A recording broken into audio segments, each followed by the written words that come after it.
Good morning, everyone. Thank you for tuning in to Goal Intentions. I'm Shamira Busby, and I'm still a bit on a high from last week after our discussion with Gary Phillip. I was just so touched and about him being available to be here, first of all, but just his story. It's so simple for us to look at a person's photo or make assumptions about how their lives are going. And oftentimes when we see individual success or breakthroughs, we tend to not consider the breakdowns that may have led us to that point.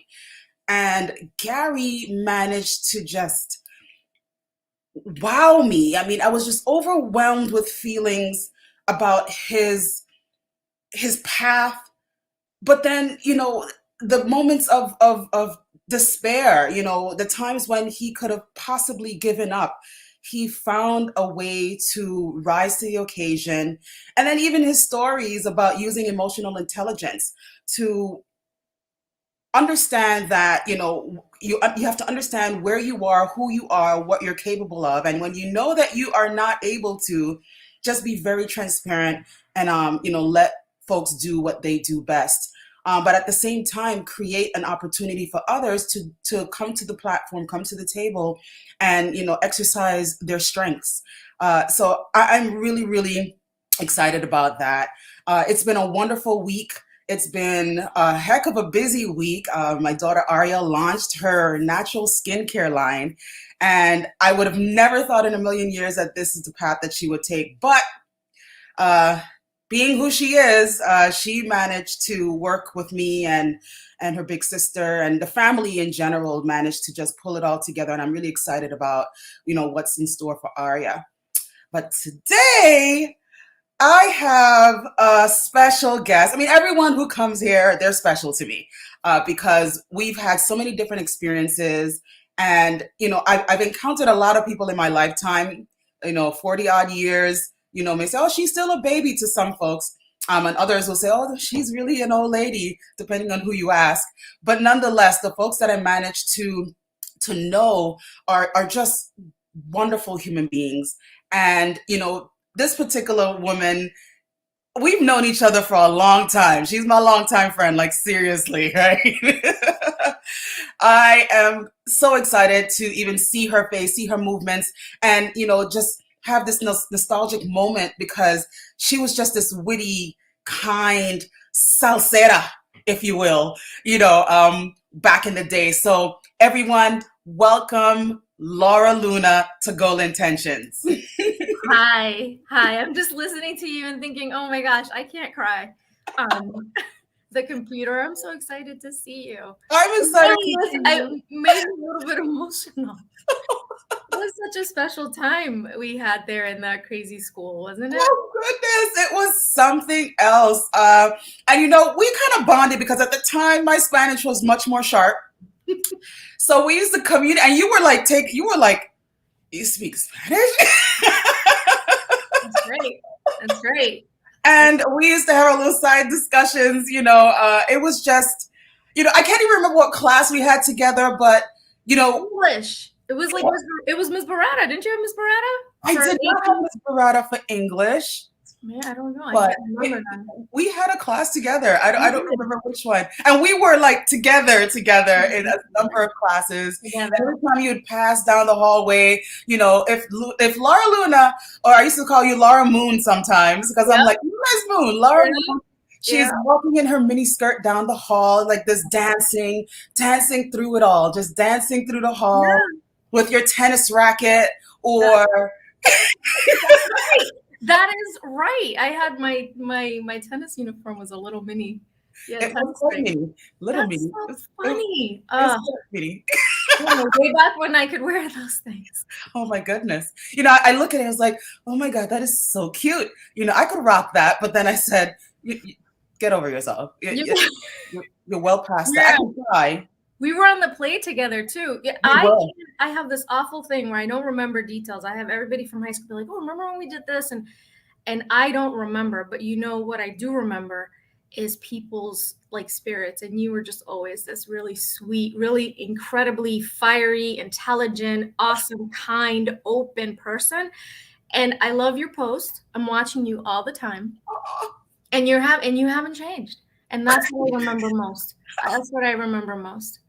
Well, Once on this island. I hope that, yes, once on this island, I hope that I've managed to refine because I'm still fiery, but I think I was even more fiery back then. I think we have all managed to refine, right? Some of us were very impulsive and we've managed to be more thoughtful. It's just, if we're lucky, we get some hard knocks that push us into those lessons. Oh, man, I gotta snap to that because that is the gospel. That is the gospel.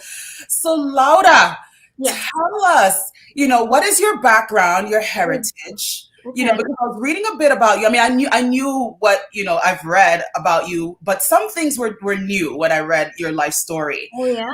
Yeah. So tell us about your heritage, your background. How did you manage to hail to Brooklyn?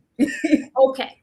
So my parents, I'm from the Dominican Republic. I was born in the Dominican Republic. And when I was very young, um, my parents decided they wanted to come to the United States. So I lived in Williamsburg, Brooklyn for a little bit. We lived with other people because we didn't have a place to live. So then after that, we moved to Bedford-Stuyvesant. And then after that, I moved to Cypress Hills. So I've been here ever since. And here, I mean New York, but even though I live in Massachusetts now, but I'm always a New Yorker at heart. So that's kind of, in a nutshell, that's, you know, where I hail from. It was a wild ride. I imagine so because in a post that I read, someone wrote about you actually. It mentioned about living in New York City, and you weren't sure about how the transition would be if you were to move somewhere else. And I was just focused on the New York City part because when I saw you at school, it was just always a pleasant demeanor. It seems as if nothing could penetrate, as you were just living a wonderful life. And that's the perception that I'm sure a lot of people have because we knew how to mask our emotions very well. And I think it's that old saying from our parents where you don't air your dirty laundry. Hmm. So once we got to Wingate, it was a matter of us just showing the best face possible Hmm. without anyone understanding our true struggles. Yeah. I've thought about this a lot because I would sing in the hallways often. And so people would say, I remember one person said, do you wake up singing? Like, are you always singing? And I had to think about it for a little bit. And I said, yes. And so he said, well, are you ever angry? Mm, And I said, yeah, when I'm angry, I sing about that. So, but you know, I didn't live a great, I wouldn't say that it was I wouldn't say that my life was a privileged life by any stretch. And mm, I think it's been become more, some of the difficulties that I had have become more salient as I've grown older because mhm, now in retrospect, and of course I have a son, now I think back like, ooh, I don't think kids were supposed to be being exposed to that. Oh, that's not what high school's supposed to be like. Oh, people don't stab other people on the stairs of your high school. Shootouts don't break out. Like that's not normal. mhm, So I think while I was there, that was a lot of that was the backdrop for me, and it was very normal. I saw a lot of things like, one of the funny stories I like to tell is when I got to college, there would be we were walking down a bridge and a car backfired, mhm, so it makes that pop noise, mhm, and I ducked, and it was serious. Like I ducked, and I remember my initial thought being, why aren't they're gonna die. They're like, mhm. why aren't they ducking? And they were looking at me like very confused.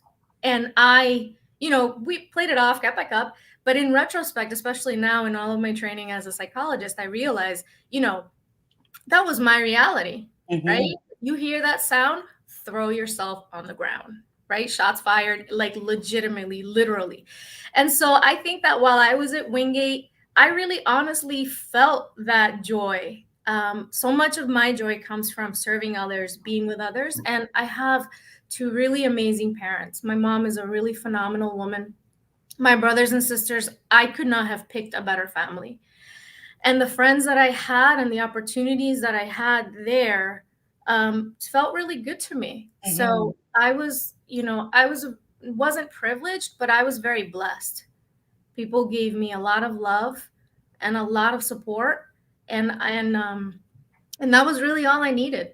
So when I was out there singing and and all this stuff, I couldn't play tennis to save my life. I picked up the racket for the first time because Miss Pasquale asked me in like whatever 10th grade. Hmm. But I didn't care. I was too impulsive to worry about what other people might be thinking. I Right. just thought like I don't know what I'm doing, but I'm just gonna try and until someone says, stop. Wow.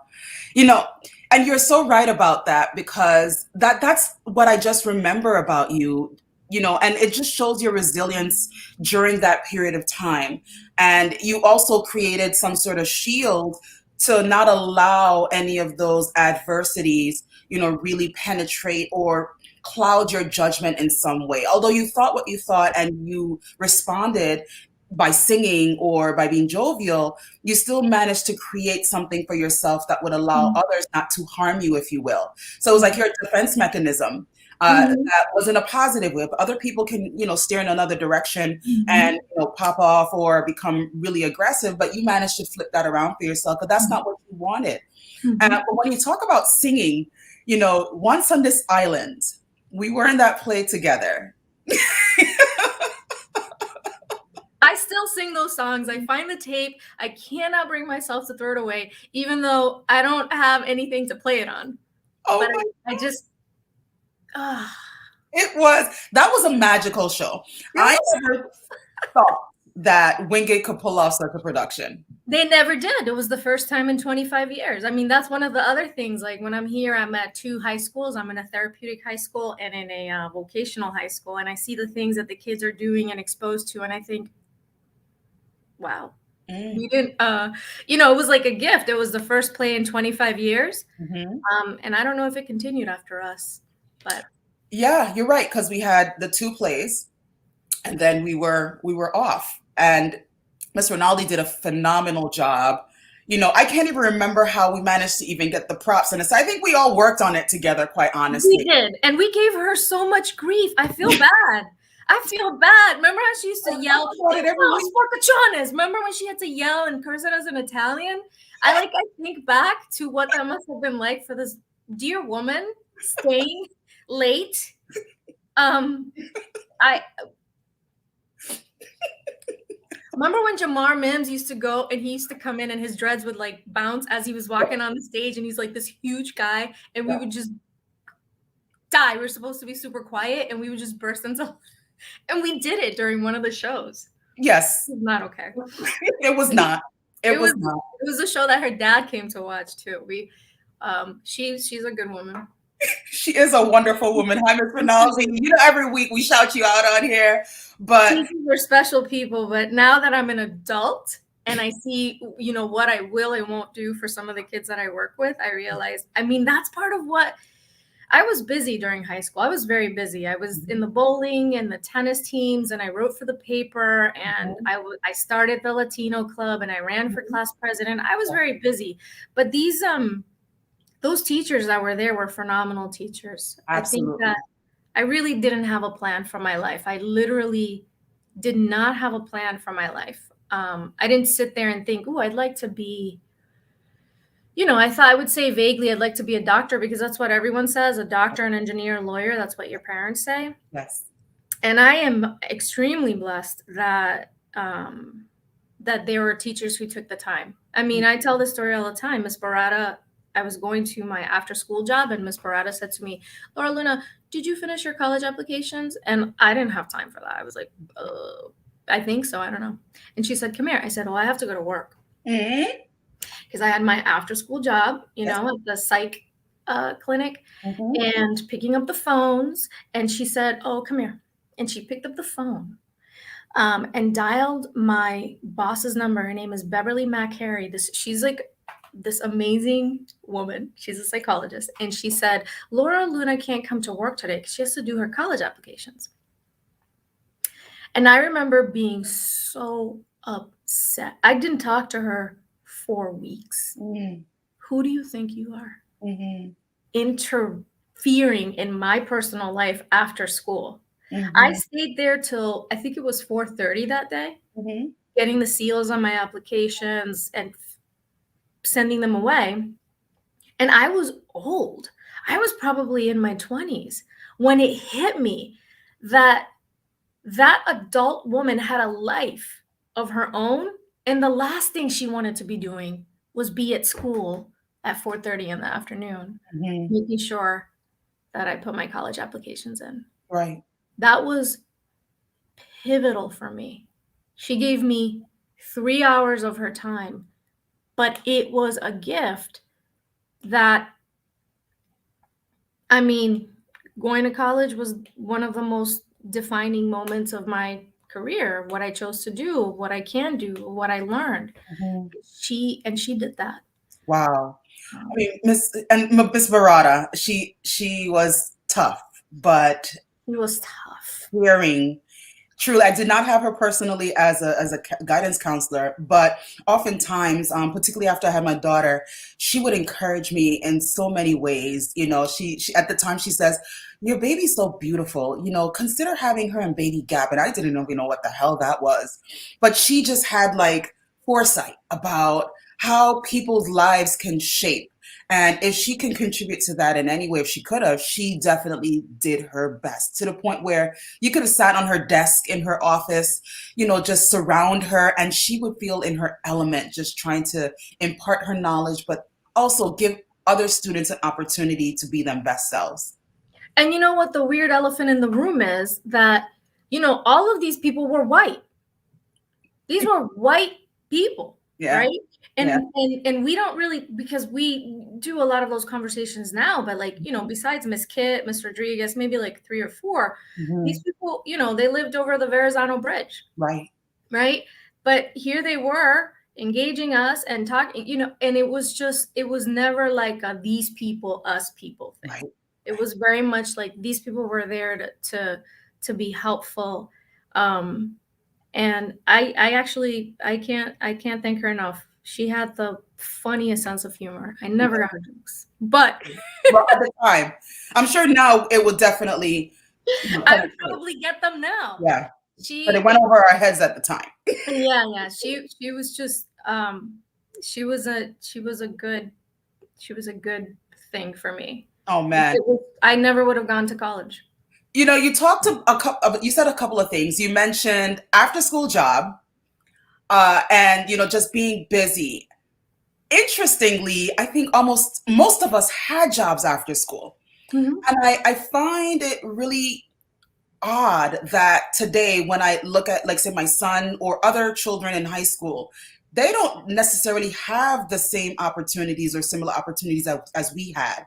Mm-hmm. You know, and, you know, to find a job for youth these days, I mean, yeah, DYCD can say, in the Department of Youth and Community Mm-hmm. Development can say, you know, hey, we have 7,000 openings for some youth employment, and we have ladders for leaders, and Mm-hmm. you know, all these other opportunities for youth, but yet not everyone is being served equitably. So when I think back to our era, where when things were hard, if you will, most people at Wingate at the time had a job, and if it wasn't a job, and it was a good job, like you said, you worked at a psych clinic, and I will talk about how that led to your current affairs. But you worked at a psych clinic. I worked at the nursing home, Ditmas Park Nursing Home. It was myself and Lydia. Yeah, I was there too. I didn't work. I was a volunteer. I was just thinking, I wonder if it was still there. But go ahead. Yeah, I think it is still there, because often when I pass on Flatbush Avenue, I'll look in, and you know, it's still there. And you know, after school every day, we would go to work. It was myself, Alicia, and Lydia. We would go to school, and we were recreational therapists, if you will. You know, we helped the seniors. We played bingo. We bingo in the room. Yes. Yeah. We played all sorts of activities. everything. And that's what really helped us to gain our skills. And once that kind of phased out, we worked at supermarkets. The supermarkets hired us, and we were able to create enormous hours for ourselves, like to the point where we go to school with our flyers kicks because we got paid, right? I had a bank account. I I don't had a bank know. account. Central, the bank on Flatbush allowed you to open a bank account before Yes, you were 18. exactly. That's Banco how I paid Popular. for my stuff, my first year of college, Hmm. my like sheets and stuff. Yeah. Exactly. All those things. Even when I was to get an apartment, my first apartment, I mean, I had an established bank account because I opened up one with Banco Popular at the time. Wow. And, you know, it's what it was. So it's like money was flowing. It was never a concern for us. Although we were not doing very well, our parents weren't that wealthy. It's just, isn't it wild, right? When you think about the things that you were buying, like I used to always think like I lived in this really, this neighborhood, just, it was just immigrants and,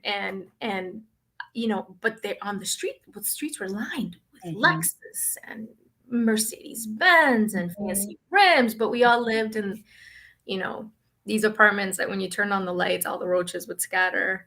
Right. Or we Um, were living in rooms because at the time, mhm. my grandmother and I, we were renting a room in someone's basement on East 51st Street. Oh, So, but no one would ever know that because we got up, we got to school every day, no we went to questions. work, came back home, and we just lived our lives, as best as we could. Our parents were working all the time. So most of us, did not even, have our parents home with us for dinner because Mhm. we're latchkey kids. Our kids Mhm. either did sleeping jobs or, they were just working, trying to make ends meet. And we were Mhm. trying to be, our good selves and, do the best we can in terms of raising ourselves. And I think we did Mhm. quite a good job despite our parents being wonderful in what they did. We too play a good part in the direction and the path we took. So you did the psych internship, and what happened after high school? Because to me, it's like when I look at you now, and I heard you, talking that you're working with patients and whatnot. How did high school and your opportunities in your after school job or activities help to carve the path through college and help you make the decision about the major you decided on? So, this is one of the things that I usually tell the kids that I talk to because I work from kids from pre-K to 22 years old. Hmm. One of the things that I've learned that I wish I knew then is that it's as important to know what you don't want to do as it is to know what you do want to do. So, and that's actually the gift that I got from my high school trajectory because I was so sure that I wanted to be a neurosurgeon. I was fascinated with the brain. I still am. And one of the things that I did was able to do being in the Arthur Ashe Health Careers Academy was go to SUNY Downstate, which was, right behind the school, and, be in the ambulatory surgery unit. And once I got chatting up, the doctors and the nurses, they said, "Oh, isn't she, cute? She wants to be a doctor. Let's let her look at one of the um, procedures on the screen." So I looked while this person was getting operated on from outside through a monitor, and I remember having this moment of like, that person's not talking, they're under anesthesia. And I just had this, I knew that I wanted to talk to people. I talked a lot. That's the only thing I ever got in trouble for in school. And I wanted to do something that involved that. I also really loved school was a safe space for me. It was a wonderful place. It was, I'm from a culture that really values body type, face, image. And I was really kind of the runt of the litter. I wasn't necessarily the kid that everybody pointed to as like, oh, look at, you know. And so I was, my claim to fame was that I was smart. And school was where I did a lot of what I was good at. And so I really liked being in schools. I thought later that it was funny that I was a receptionist at a psychotherapy firm and that I knew this woman, and the psychiatrist was Haitian and I think the psychologist was as well. So I would, speak Haitian Creole today and to them and practice. And I just remember thinking, wow, I could have asked so many questions because I ended up in this profession really kind of by happenstance. Once I did my 4 years of college, I actually took a year off and did AmeriCorps. I was an AmeriCorps volunteer and I was in a school. And that's when I learned that school psychologists existed. And that really aligned with what I wanted to do. It aligned perfectly with my desire to be in a school, but not necessarily teaching a room full of 25 to 30 kids. It aligned with my desire to help others be more insightful and live richer, more joyful lives. But also, I think that part of what made my academic trajectory so successful is that I read a lot. I did a lot of reading. So I just carry this idea inside me that if you can read, even if you're in the, ghetto of Bed-Stuy with a roach infested apartment where people are buying and selling drugs and there's shootouts, when you open that book, you can be anywhere and you can learn about other ways of life and other types of thought processes and philosophies. And that really opened a lot of worlds for me. So I carry that with me now. And one of the things that I wanted to do is help people, help kids learn how to read and really access that part.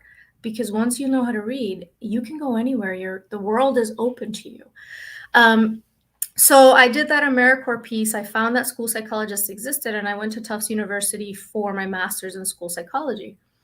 Ms. Barata, I actually visited her once, and she was so upset. She felt like I was pigeonholing myself, and I thought, man, this lady, I'm like the first person in my family to go to college. I'm the first person to graduate. My parents have no idea why I keep graduating. They think that I failed over and over again because they just can't fathom it. They're like, we did this already. We already graduated. Mm-hmm. Why do we keep going to these things?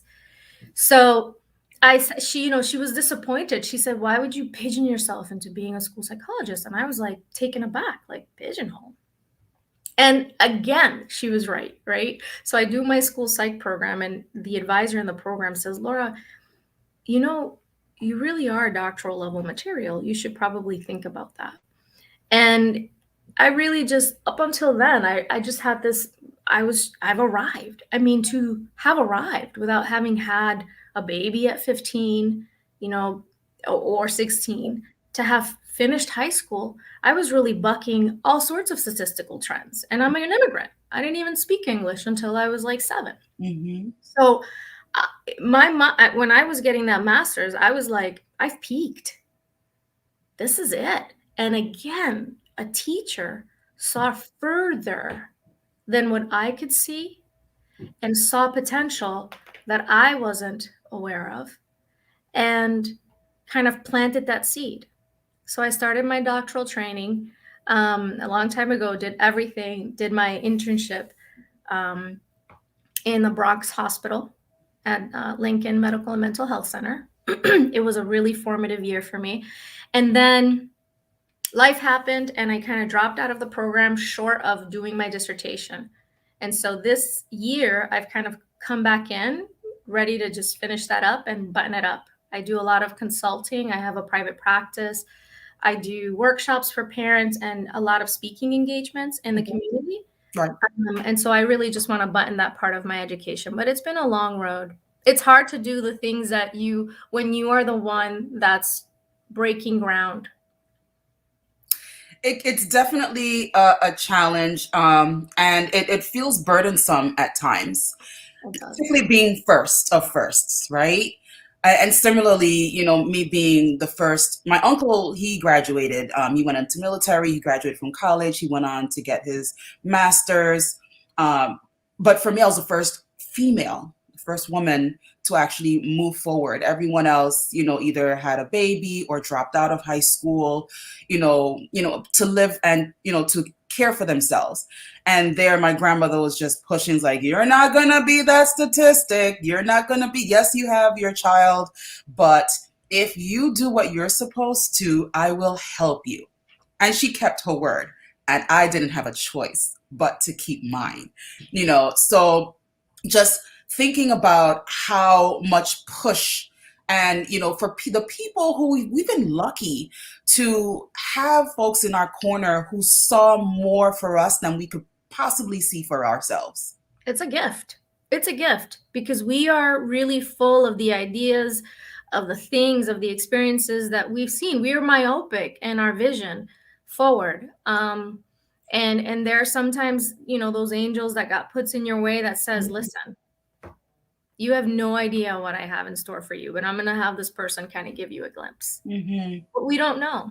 Exactly. But what do you think is missing now? Because I don't find, maybe it's still there, because even through my adulthood and through my career, I always managed to find people who, again, see more for me than I see for myself.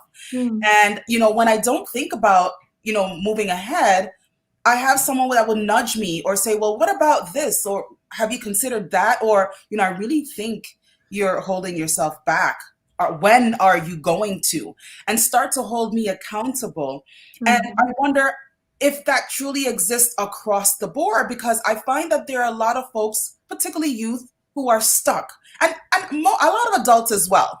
And they continue to, enroll in programs or find sisterhoods or try to find opportunities Mhm.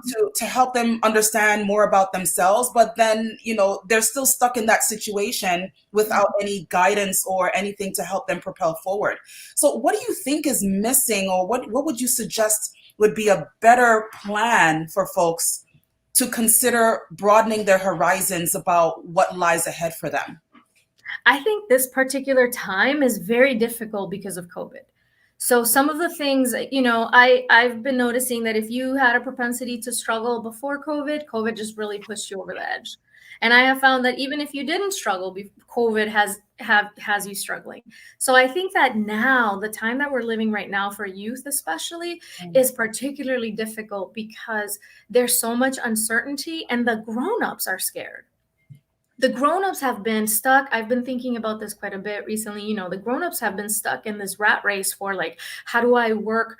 How do I trade time for money and work until I retire? And COVID really kind of bust that open, Mhm. where the grown-ups started thinking, wait a minute, is this really all there is to life? Is this really how I want to spend my one wild and precious life? And so everybody's experiencing this cosmic, this just kind of global population-wide shift where they're rethinking about their priorities, and the youth are there like, so do I go to college and get a ton of debt and then work 40, 50, 60, 80 hours a week until I retire? Or no, like, that's not what we're doing now. That's not the narrative that we're pushing.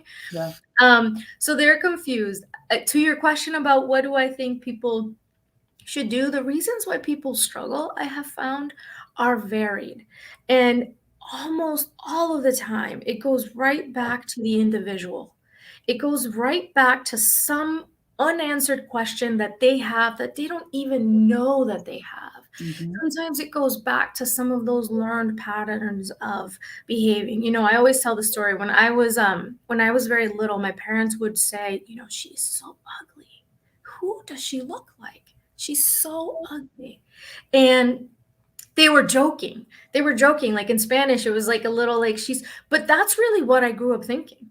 So Mm. it was really wild when I was older and I was in my 20s and 25, and people would be like, you're so beautiful. And I would really think that they were playing with me, Mhm. or just being kind. I could not understand. So those were some of the patterns that we bring with us are the things that manifest. Mhm. Um, and sometimes we call those things fate, when in reality, we're being manhandled by the things that we think we deserve, by the programming that we had. And so those people that are stuck, sometimes they're looking those programs and signing up. That's what we do. We're prone to look externally. When there's a problem, it's not us, it's the world. So if I didn't work with this, then I need this program. And if that didn't work, I should probably do this program. Right. Yeah. And sometimes it starts with us. When you want to get unstuck, it's good to sit with yourself for a minute. Mm. I'm gonna sit with myself for a moment. And that is the hardest thing to do. Have you ever watched that show Alone? You ever watch it? Yeah. If you know, for those of you who haven't watched it, Alone is the show that people go out into the wilderness and they're by themselves and they're trying to outlast other people. Mm-hmm. I love watching that show for psychological reasons. What happens to people third, fourth, or fifth day and alone? Mm-hmm. They have a spiritual awakening. Yeah. They have a breakdown because they have been forced to sit with themselves. Mm-hmm. And that is a hard thing. We are scared of ourselves. We are scared of our light, but we are scared of the things that hurt us. We don't know that the path out is through. And that's a hard thing to do. It's easy to say, sit with yourself. But that is a hard thing to do. We have Gary on here. He's loving the conversation. Changing I the love Gary. I secretly Amanda is blowing up the chat, being our best selves. You know, Will Bogle is here. I was going to ask you, did you have my arch nemesis on? Because I just love him. I love him. I love all he represented. He's amazing. Your arch nemesis requested, you know, I knew I was going to have you on here, but he requested that you be on here. I was going to request him. He he felt that you definitely stole the election. I did not steal the election, Will. I parle Creole. I'm here. Pupa parle. So I speak Creole. You don't. I got that vote, and it's 7. You got the Haitian vote. I got the Haitian vote. Listen, my peeps came through, so let's go. Oh, and I won twice, Will. Twice. Remember? So can't steal the election twice. I know he was praying. He probably was calling some folks and asking them for a few hundred votes, just a few hundred votes, so that it can go in a recount. I love Will, and you know William Bogle. Oh my gosh, we all love Will. He was different. You know, he was just you could tell that this guy was going to go places. The guy was smart. He is still smart, and he just knew that he can give people grief and chuckle about it in the end. He gave me grief. You know what? Since he's watching, I had the opportunity to read something about his home life during high school, and it was so, I don't even know what word it was to describe it, because here I was seeing Will, you know, fighting for the election and being this, you know, little thorn in my side, but really friendly, never negative. We were never really truly upset at each other. We just had that friendly banter. And to know that that was what his home life was like while he was coming every day really broke my heart. It really kind of brought home how much of a home school can be for a lot of our kids, and how much of a safe space it becomes. He is an amazing person. I mean, I had my mom home every day teaching me. She was like the best psychologist, the best everything from the kitchen, and doesn't know how to read past 2nd grade. And I know that that's a gift that, you know, most people don't have. Yes. I love you all. Oh, I would not have traded Wingate for a private school. You know, Gary interestingly said the same thing last week, you know, a matter of, you know, really preparing himself for the real world. And we all made the right decision. Our the friends of our parents said, you sent her where? Mine too. What about Morrow? Why didn't you consider Brooklyn Tech? But at the time, my grandmother didn't know. And we relied on family to, you know, help us decide. And, you know, what they decided was like, go to the local school. And at the time I was staying with family on East 45th Street between Church and Linden. And he was like, yeah, go to the zone school. It's right down the block. So we went to the zone school, right? And, you know, I'm excited because I'm like, I'm in a different place. I'm just coming from the islands in 1993. This is a vibe, and I'm living the life. Let's go. Yeah, right. And then afterwards, it's like, okay, well, how do you work things out? You know, it was just a hell of an experience, but you're absolutely right. I would not change anything. When I hear other people like my school was lit, no, Wingate was lit. Oh my gosh. Okay, so what about the moment where I realized that not everybody goes through a metal detector to go to school? Exactly. I was like, wait, where are the metal detectors? It was just such a wild awakening for me, and it was like layered. It was like layer upon Mhm. layer upon Yeah. layer, Yeah. of realizing, oh, so here's a fun fact. I didn't get into my zone school. I was rejected. Hmm. I did not have anywhere to go. And actually, Wingate was a school that my guidance counselor at my junior high school called and say, hey, will you take her in? So that week that we got in, the class of 97, I think someone was stabbed on the steps. So the guidance counselor, side note, because my dad told me that later, but the counselor called and said, will you let her in? And when I was ready to graduate, the principal, I think, or was it Miss Barata? Somebody said, come here, I have something to show you. And he opened the drawer and it had my application. It said rejected. And then it had their signature on it. And he said that was probably the best thing I ever did. Mm. And I thought it was a wild ride. I loved every minute of it. I made stupid decisions and it was great because I made Love them it. when I was young and the consequences were not, were minimal. I wouldn't change it. All the people that I have on Facebook from Wingate are just, I'm thinking, we did that. We got given nothing. We did that. That's grit. One of the talks that I give to high schoolers is about grit, is Mhm. about like persistence, being able to have a goal in mind, having passion for what it is that you want to do, not giving up. And that's kind of what we got from Wingate. Absolutely. Absolutely. And each week, I'm bringing up old stuff, but folks are really digging deeper than what was surface. And you're right. Will, she did not vote you off the second time. She won fair and square. God. I know it's hard. It's just I know gonna. it's hard. If it makes you feel any better, you can just think that I peaked in high school. Yes. She rigged the votes. She rigged the votes. But in all seriousness, the sense of community that was established and still exists to this day. Because I mean, I'm sure people they're in touch with their high school friends and it's superficial. But somehow I feel that we're still connected and deeply connected.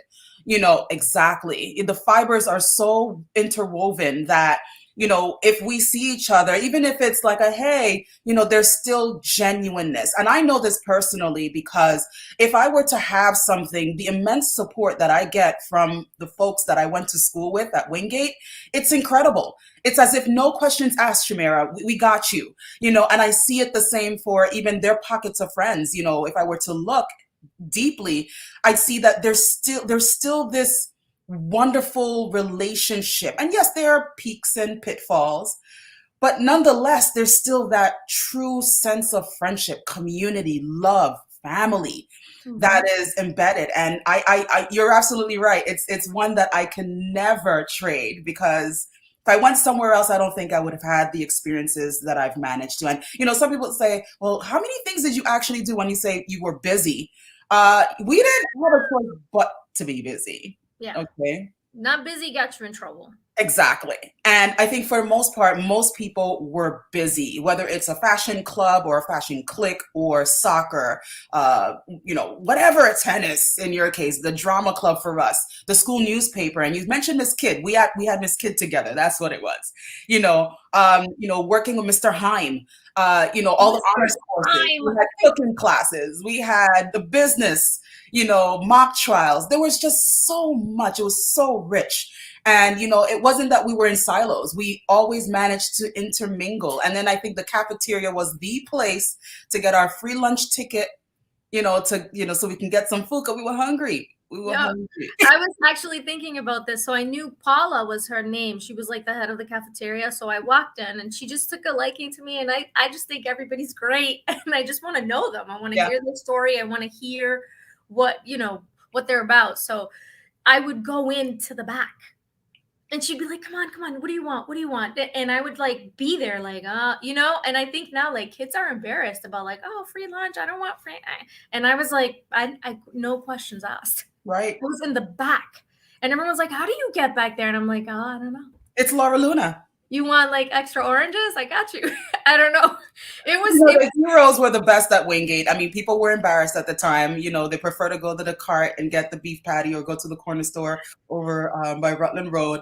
But none of that, the heroes at Wingate at the time were phenomenal. I And I look mean, forward to begging for my ticket because I could not get the lunch tickets. And I used to beg okay. for my ticket, and the deans used to pass them out if I got there on time and I got my eats. It was great. And the cafeteria just opened up another world for you to meet people because we all had scattered schedules. So we all had, again, this other sense of community. And I wonder, how do I get to know all these folks? But it's really because I was in different places. You are reaping what you sowed, Shamira.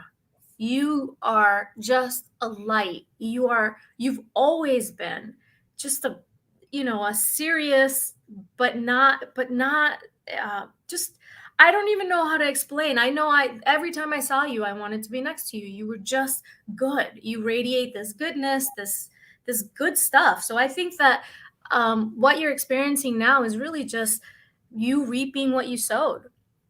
I appreciate that. It's the truth. I appreciate it. And you know, it's funny you said your parents joked about it, but I always thought that you were just this beauty. You were kind. I knew your soul. But whatever beliefs you had about yourself, I don't think anyone could say they thought that or saw that in you. You, to me, when I saw, that's why I had to title today's session Dancing Through It All. Because yes, you were singing, but you were always dancing in your walk. You would just glide down the halls, and it seemed as if you just had this ray of beauty, and you do have that ray of beauty, but when you walked, it exuded in a major way. And as you wanted to be next to me, trust me, I was honored to always be in your company because we always had a good time. We Oh, did. We did oh, have a good time. There were just so many, I think, like Lydia. Oh my gosh, so good. yeah, Cherie, just really good, kind people. And yeah. I was joyful there. I mean, I ended up working in a school. I've been in a school for almost 20 years. Hmm. Schools are my happy place. I knew that I would be really unhappy in an office and I would be really unhappy in a hospital. The year that I was in the hospital for my internship, I thought, oh, this is going to be so hard. And it ended up being really, really amazing, but I went right back into schools. Wow. I loved being there. I loved the energy. I loved, and I think that I just have this inherent belief about the worth of humans, the worth of every human being. And so, my mom would say she kind of likes people, but she's like the opposite. She likes people until they, show her that they can't be liked. But most people don't like you until you show them that you can. And that's true. Hmm. That's true, especially children. Children have a very special place in my heart. I think we have a huge responsibility to them. Hmm. Many of the things that I know adults struggle with are things that were formed and happened when they were children, when Yes, some grown up didn't do what they were supposed to. exactly. And so I make it, a part of what I do to make sure that I let these kids know that I work with that they are important, that they matter, that they're worthy, um, and that they're loved by me. It's a good thing. Oh, I love being among the kids. you talking about it, I can truly see your passion. And I wonder, your next steps, with regard to achieving the things that you set out. What exactly are your plans? I actually have been thinking about this a lot this week. So, one of the things that's really pressed upon me now post COVID is the way that we see life and the work life balance and this idea of trading, like I said before, trading time for money and Mhm. just working and working and working until you're 65 and then you retire and cross your fingers that you're not too tired or too sick to Mhm. enjoy the things that you've worked for. Mhm. you know work a 50 or 60-hour week and come home with nothing left to give to the people who give you everything and support you. And I've really been thinking about, in terms of my next steps, if that's really the life that I want to live. And I think that that's a resounding no. And so it hasn't fully formulated, but I know that my future includes opportunities to really enjoy life and to turn the expected societal paradigm on its head, by saying, I don't live to work. I work to live. I Mm, work to find joy in the process. I mm, work to enjoy this life, mm. not in a hedonistic way, in a truly connected way, so that I have something to give to my son. So Right, that I have, so I'm not an emotionally empty vessel. right. And so I started my private practice. One of my dreams has always been to write a book. Hmm. And but right now the immediate goal is to finish that PhD. I could see the goalpost from here. Yeah. But eventually I would really like to continue to provide workshops and trainings, and to continue to be a keynote speaker in organizations for children and parents, because so much of what I do in special education is a mystery to parents. Mm, And so much of what kids can access is hard to parents to access or advocate for. And I hope to continue providing that advocacy and that voice. But um, when I was younger, I really had that as my idealistic gung ho. Like, I will do this at all costs. I will advocate for mental health services and psychology and evaluations and understanding learning disorders. And now, as I get closer to midlife, my biggest focus is to find a way to feel joyful on mm, the daily, to allow space for that joy to bubble up. mhm. And when you fill it up with all sorts of busy things, there's no opportunity for that. And then you become this like irritable person. It's because you're overwhelmed and tired. So my next steps involve continuing to serve the people in a way that is balanced and allows me to work to live, not live to work. Say that again, Laura. Really, you have to work to live, not live to work. There is beauty in connecting with other people. And today we are doing just that. I love it. I'm here for it. I love it. I absolutely love it. So much of what we do is just kind of go through the motions of every day. Yeah, And I think that we have very few opportunities to really kind of connect and say, hey, this is what I'm truly thinking about this. Or maybe, oh, hey, I'm not fine, or I am fine, and this is what's been mulling about in my head. I yeah. think that these opportunities are beautiful. Oh, you hit the nail on the head. You know, I just can't believe how you managed to touch me spiritually. At the beginning, I don't know if you guys noticed, I had, misty eyed. Like the tears were literally rolling for a good 15 minutes of this I live love stream it.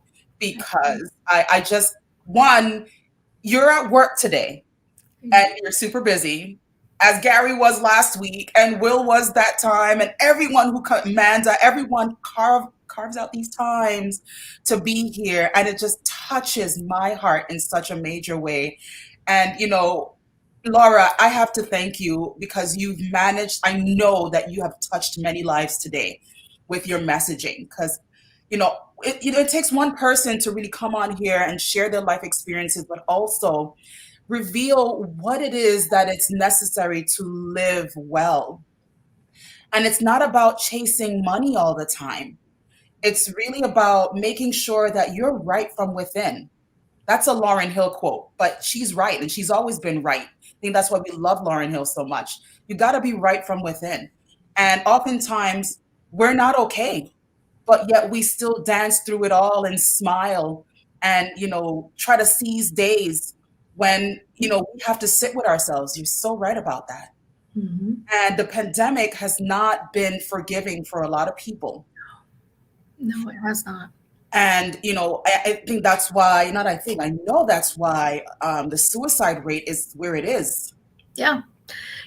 Social media for people has never been a good thing in terms of like for teenage girls, the suicide rate spikes after the social media, because so much they don't have the maturity to think that that's really a curated vision of this person's life, and so they start thinking, oh, my life is not as good, or I'm not as beautiful, or and so for teenage girls especially, that's a thing. But I think for adults too, Mhm. with the pandemic being inside, so much of what we were doing now is really double dosing on some of that social media, and some of those messages that aren't really accurate about what life is supposed to be like. Life isn't always supposed to be happy. It's not always supposed to be amazing. It's supposed to have struggle.